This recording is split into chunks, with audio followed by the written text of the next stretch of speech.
அஸ்ஸலாமு அலைக்கும் வரஹ்மத்துல்லாஹி வபரகாத்துஹு. அன்பாத அனைத்து உறவுகளுக்கும் இனிய மாலை வணக்கம். என்னங்கடா பண்ண போகிறீங்க? லைட்டாக உள்ளுக்குள்ளே கிட்டு நடுங்கிற மாதிரி ஒரு ஃபீலிங்.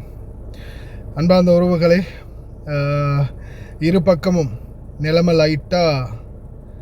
லைட்டாக என்ன வெயிட்டாகவே கொஞ்சம் அதிர்ற மாதிரி தெரியுது.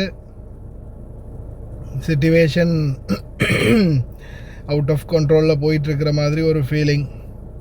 என்னென்னு பார்த்தீங்கன்னா, ஈரான் சைட்டில் இருந்து அவங்களுடைய பக்க பொருட்களை major military moments by the repellent record ballistic missile launch platform in Iran. Preparation for launching missile strike toward US bases in Kuwait, Bahrain, the Emirates, Qatar and Jordan. இந்த நாடுகளை மென்ஷன் பண்ணியிருக்கிறாங்க. இன்றைக்கி அதிகாலையில் பார்த்திங்கன்னா மிகப்பெரிய ஒரு டிரான்ஸ்போர்ட்டேஷன், அதாவது அவங்களுடைய அந்த பாலாஸ்டிக் மிசைல் இருக்கு இல்லையா, அது அதே மாதிரி ட்ரோன்கள் ஒவ்வொன்றா அப்படியே க்ரோஸ் ஆகிட்டே இருக்குது, போயிட்டே இருக்குது, முடிவில்லாமல் போயிட்டே இருக்குது. அந்த வீடியோ நான் டவுன்லோட் பண்ணலை, ஜஸ்ட் ரீபோஸ்ட் பண்ணவே முடியாது. இந்தா பாருங்கள், மஹர் நியூஸ், ஈரானோடைய ஒஃபிஷியல் நியூஸில் இது வந்து பப்ளிஷ் பண்ணியிருக்கிறாங்க. எல்லாமே அந்த பாலிஸ்டிக் மிசைல்கள் போகுது. அதே மாதிரி பார்த்திங்கன்னா அந்த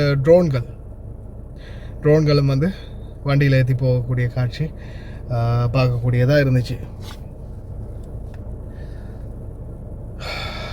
விடியும் வரைக்கும் இனிமே உறக்கம் இல்லை சாரே அப்படின்ற மாதிரி தான் இருக்குது நிலைமை. பார்ப்போம், இன்ஷா அல்லாஹ் எந்த ஒரு பிரச்சனையும் இல்லாமல் நல்லபடியாக குழப்பமே இல்லாமல் ஒரு நிம்மதியான சூழலில் இருந்துடணும் அப்படின்னு பிரார்த்திப்போம்.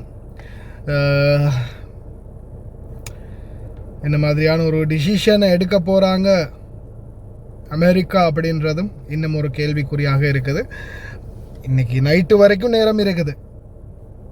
ஈரான் என்ன பதில் கொடுக்க போகிறாங்க? 18ஆம் தேதியான நாளை எந்த ஒரு பேச்சுவார்த்தையும் இல்லை. நாளையை தாண்டிட்டு, அதாவது 18ஆம் தேதி பிறந்துடுச்சுன்னா எந்த ஒரு பேச்சுவார்த்தையும் இல்லை அப்படின்றத ட்ரம்ப் சுட்டி காட்டியிருக்கிறார்.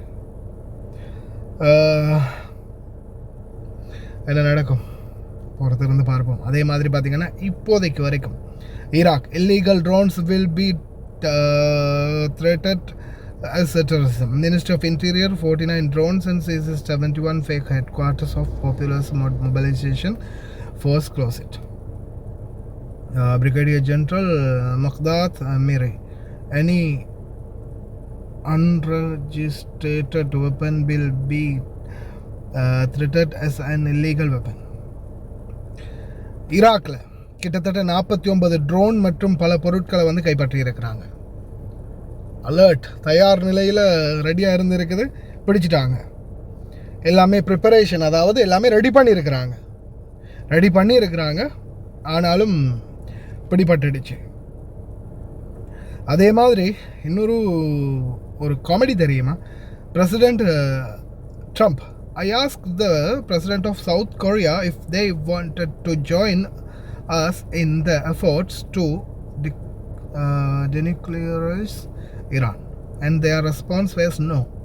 I have instructed my Secretary of the Defense to greatly reduce the scale of the joint military exercises with South Korea. நீ எதுக்குடா அங்கே போய்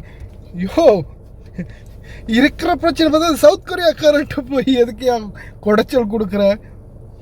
ஈரானோட இருக்கிற பஞ்சாயத்து என்ன முடிஞ்ச பாடில்லை.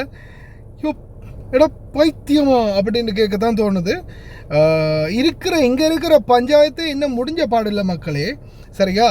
ஈரானை அணு ஆயுதமற்ற நாடாக மாற்றும் முயற்சிகளில் எங்களுடன் இணைய விரும்புகிறீர்களா என்று தென்கொரிய அதிபரிடம் கேட்டேன். அதற்கு அவர் பதில் இல்லை என்பதாக இருந்தது. தென்கொரியாவுடனான கூட்டு இராணுவ பயிற்சிகளின் அளவை பெருமளவில் குறைக்குமாறு எனது பாதுகாப்பு செயலாளருக்கு நான் அறிவுறுத்தி உள்ளேன். நீ எதுக்கு அந்த பக்கம் இருக்கிற பிரச்சனைக்கு போகிற? நீ அங்கே தென்கொரியாவோட பேசிக்கிட்டு இருந்தேன்னா வடகொரியா கிம் ஜாங் ஊனுக்கு வந்து சுரண்டி விட்ட மாதிரி போயிடும். அவன் ஏற்கனவே எப்படா என்னை எப்படா சேர்த்துக்குவீங்க ஆட்டத்தில், என்னையும் சேர்த்துக்கோங்களா அப்படின்னு காத்துக்கிட்டு இருக்கிறான் கிம் ஜாங் ஊன். அந்த ஈரான் பக்கம் இழுத்துக்கிட்டு விட்டுட்டானுங்க. நான் தென்கொரியாவோட நீ இந்த மாதிரி நான் பண்ண போகிறேன்னு தெரிஞ்சு அந்த ஈரானோட கூட்டு சேர்ந்தான்னு வச்சுக்கோ.